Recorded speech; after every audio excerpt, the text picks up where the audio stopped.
Raider Nation, what's going on? You're watching the Raiders Report. Today's mailbag is presented by LinkedIn Talent Solutions. If anybody out there is trying to start a brand new business, small business, Jat Sports, we're a small business. We use LinkedIn. We found a lot of good candidates. At least I like to think of myself as a good candidate. Chugs, great candidate, especially on a second interview. LinkedIn.com/NFL Daily is how you can get started, because when you do start your own business, it's important to find the right people fast. So use that link down there below to help you get started. LinkedIn.com/NFL Daily to post your job for free. Lewis, what up, bro?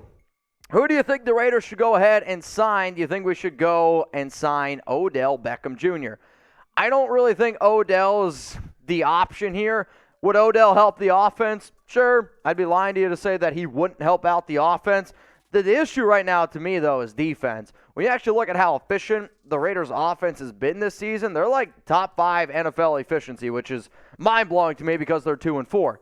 It's on the defensive side of the football. So if you want to sign some players, I'm thinking about Linval Joseph, Sheldon Richardson, and Ndamukong Suh at the cornerback position. If you're a little bit worried about Anthony Averett, I think somebody like Janoris Jenkins could make some sense there. Dont'a Hightower at linebacker. There are still plenty of good free agents out there that could help this Raiders team win. I mean, Blake Martinez has been a good addition. You know why? Because he knew the defense, and he fits the defensive scheme. He knows exactly what Patrick Graham wants. It's not a home run hit, but you could tell Blake Martinez has been a good addition to this Raiders defense. Let's go to Wham! What do you think is more probable, trade Suh or Roquan Smith? Well, technically it's trading for Roquan Smith because you're not going to trade Suh. You can sign Suh. You could trade for Roquan Smith. I'm Chicago, though. I'm coming off a huge win in prime time up against New England. The player that's most likely, I think, traded from Chicago to the Raiders is not Roquan. It's probably Robert Quinn at this point.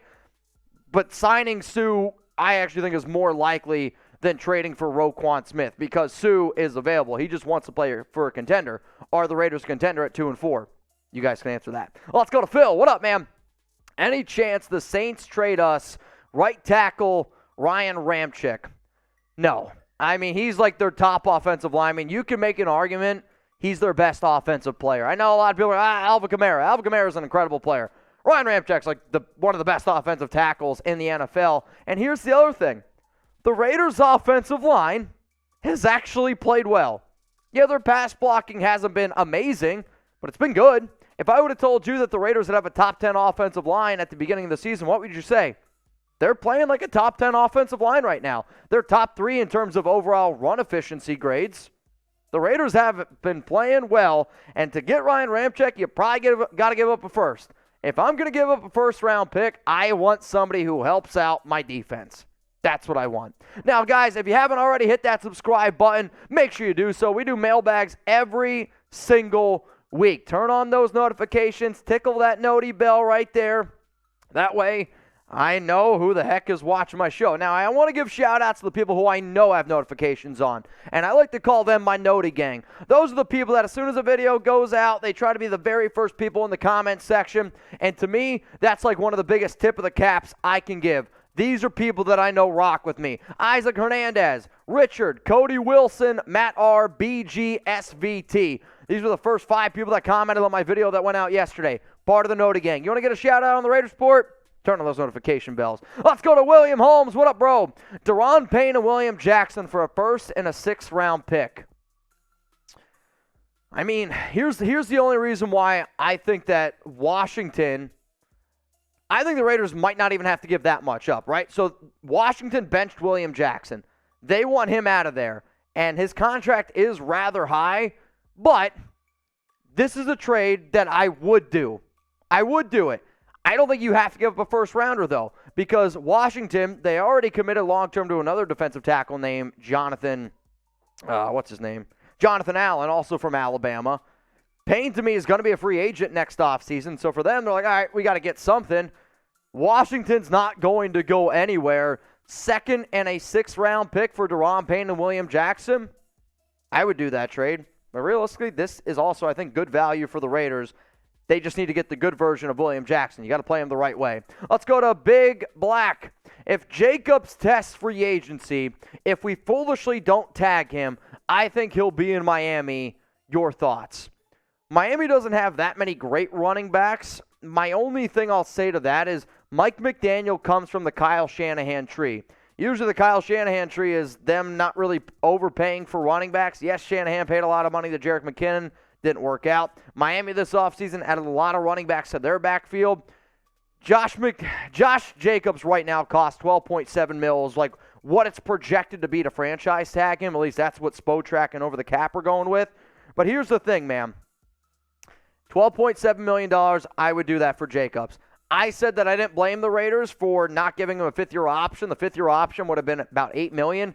So, yes, you are going to have to upspend, but Jacobs has earned it. Jacobs has earned that money. So, to me, $12.7 to franchise tag Jacobs, yes. If you let him test free agency, he's going to get more than $12.7, I think. And he might get $12.7, but he'll get over a 3 or 4 year stretch. I'm okay giving Jacobs $12.7 in another, technically, which would be another contract year, because he looks like a top 3 back right now. Let's go to Jerry. What up, Jerry?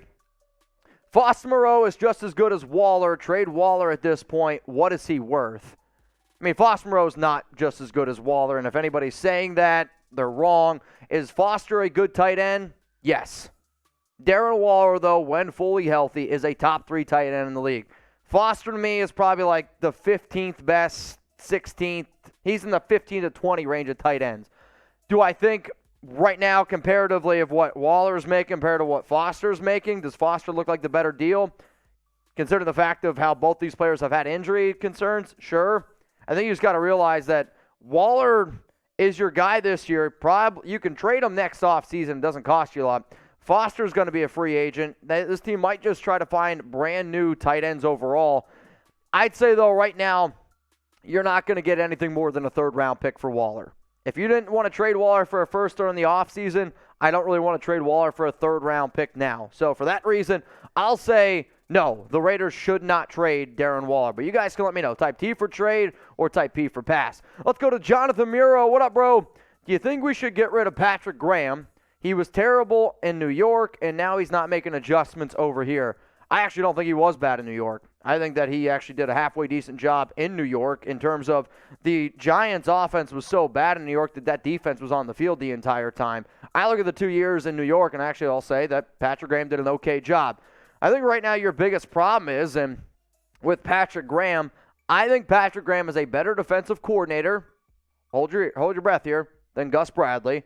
I think he's a better defensive mind than Paul Guenther. The issue that I see right now with this Raiders team is when you have a lot of turnover, players, coaching staff, it's hard to create anything solid there, which is why, no matter what to me, I believe Josh McDaniels, Patrick Graham, Dave Ziegler, all their core guys, that's going to be your core unit for the next 3 years.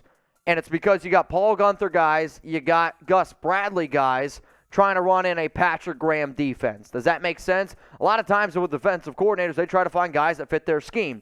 One of the reasons why Casey Hayward was so good for the Raiders last year is because he was a perfect Gus Bradley fit. He knew the defense. The reason why Blake Martinez has stepped up, he knows the defense. So to me, I don't really think it's a Patrick Graham problem. It's a problem of you have 3 different defensive coordinators with 3 different player schemes trying to play one system. That's the issue to me right now. I like Patrick Graham. I don't want to move on from him. Does he deserve some blame? Does he deserve to make some corrections? Yes, because he does not make adjustments very well, at least from what I've seen. I am going to be patient, though, with Graham because I know his defenses can work from what I've seen in the past. Now, again, guys, if you want to post your job for free, it's linkedin.com/NFL Daily. I know Chat Sports, we're a small business here. We've used LinkedIn before, and basically every guy that we've ever hired here is through LinkedIn. So if you want to be able to post your job for free, it's linkedin.com/NFL Daily. LinkedIn Jobs helps you find qualified candidates you want to talk to faster. Post your job for free at linkedin.com/NFL Daily. That's linkedin.com/NFL Daily to post your job for free. Terms and conditions apply. For me personally, one of the reasons why I love doing this is because they got simple tools like screening questions, and it's going to make it easier to focus on candidates with just the right skills and experience so you can quickly prioritize who you'd like to interview and hire. I don't know if anybody out there has ever done anything in terms of a hiring process. It's a very long task, and you want to make sure that you get in front of the right people. LinkedIn's going to help you do that. If they can help us, like a small company, grow the way we've grown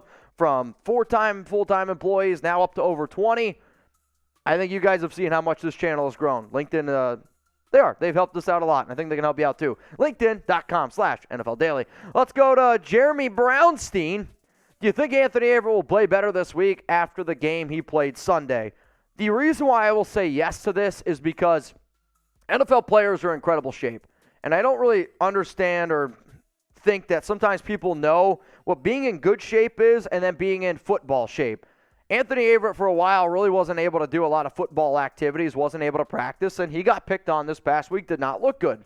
Here's the thing, though. The more practice reps he gets in, the more back to conditioning he can do, it's going to help out a lot. Has anybody ever worked out for a long time, and then you take a week and a half break off, maybe go on vacation, you're like, holy shit, I gained 10 pounds.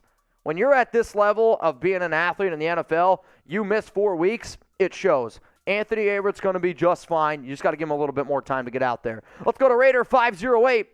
Who the Panthers got for defensive tackles we could trade for since they're having a garage sale? They're not going to trade Derek Brown.